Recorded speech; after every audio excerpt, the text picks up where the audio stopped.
इस वक्त जो आप मुझे देख रहे हैं, मैं गंगोली हाट के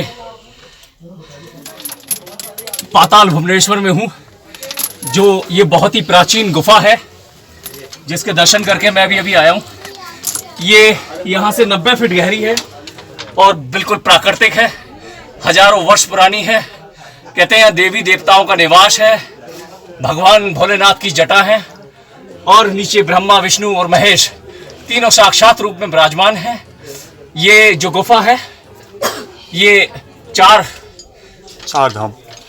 धाम की यात्रा भी कराएगी आपको।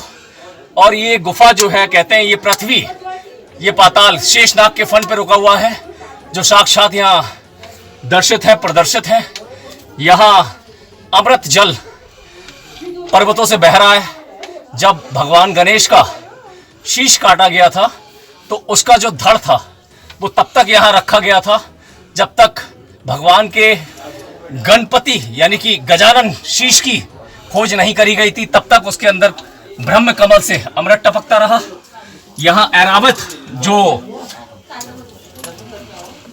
हाथी जो निकला था समुद्र मंथन में, वो भी यहाँ साक्षात विराजमान है। उसके 1000 पैर उसके यहाँ नीचे दिखाई पड़ते हैं, जो कुछ पाताल में है, कुछ पानी में है, कुछ जल में है, कुछ थल में है। वो जो सारी चीजें मैंने यहाँ जो देखी हैं, मैं अपने चैनल के माध्यम से ये बताना चाहता हूँ कि ये बहुत ही प्राचीन और प्राकृतिक है। इसके अंदर कुछ भी बनावट नहीं है। इसमें आने का अनुभव अलग ही है। और मैं ये भी कहता हूँ कि ये एक आत्मभूति का अनुभव मैंने यहाँ नीचे जाके किया।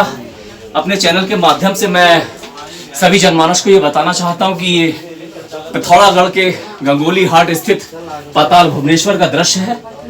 और बाकी इसकी जो जानकारी है मैं यहाँ जो गाइड है, यहाँ जो ब्राह्मण पंडित जी हैं, मैं उनसे सबसे लूंगा। लखनऊ से ब्यूरो रिपोर्ट मुकेश गुप्ता।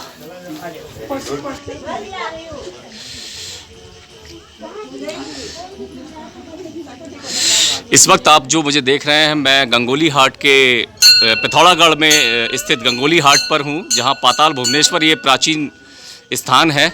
इसकी जानकारी हम लेंगे यहाँ के महंत, यहाँ के पंडित जी से। क्या विशेषताएं हैं? जी हाँ, पाताल जो है सर, पाताल का मतलब है गहराई। जी।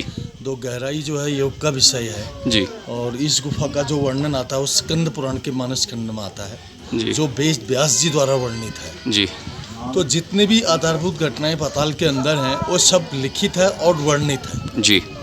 तो इसका पुराण में ऐसा जिक्र है कि जो व्यक्ति पाताल के दर्शन करते हैं उनको 4 धाम की यात्रा के बराबर फल प्राप्त होते हैं। ये तो सबसे बड़ा पौराणिक महात्म्य है इसका जी। और दूसरा महात्म्य यह है गणेश जी का कटा हुआ धड़ जी आज के दिन में भी इस पाताल में मौजूद है, जो प्रत्यक्ष प्रमाण है पुराणों के आधार पर। जी। ऐसा जिक्र उसका स्कंद पुराण में भी है। जी। और सबसे बड़ी बात यह है कि पाताल भुवनेश्वर आने से पहले उसके क्षेत्रों के बारे में भी जानना बहुत जरूरी है जी। क्योंकि भुवनेश्वर एक ऐसे स्थान पर बैठा हुआ स्थान है जहाँ हिमालय, सामने में आप देखिए नंदा देवी, आपको हिमालय की दिव्य श्रृंखलाएं नजर आएंगी और हिमालय की नंदा देवी से जो है पाताल भुवनेश्वर की गुफा के अंदर ऑक्सीजन का संचार होता है, यानी उसका लिंक सीधे गुफा में है, गुफा से संबंधित है जी। और दूसरा क्या है, हिमालय की ही श्रृंखलाओं से सारा पर्वत श्रृंखलाएं बनी है जी। और सारे जितने वन और क्षेत्र हैं, यहाँ की जो नदियाँ हैं और जो गाढ़ गधेरे हैं जी, उनसे नदियों का स्वरूप हुआ है जी। और उन्हीं में बसा हुआ ये क्षेत्र जो है गुफाओं की घाटी के नाम से जाना जाता है जी। गुफाएं आज के दिन में हमारे पास यहाँ बहुत है जी। इस स्थान पर जहाँ पर ऋषियों ने हजारों वर्षों तक तपस्या की। तो पुराण में ऐसा जिक्र है कि पाताल भुवनेश्वर की गुफा उनमें से सबसे महत्वपूर्ण गुफा है जी।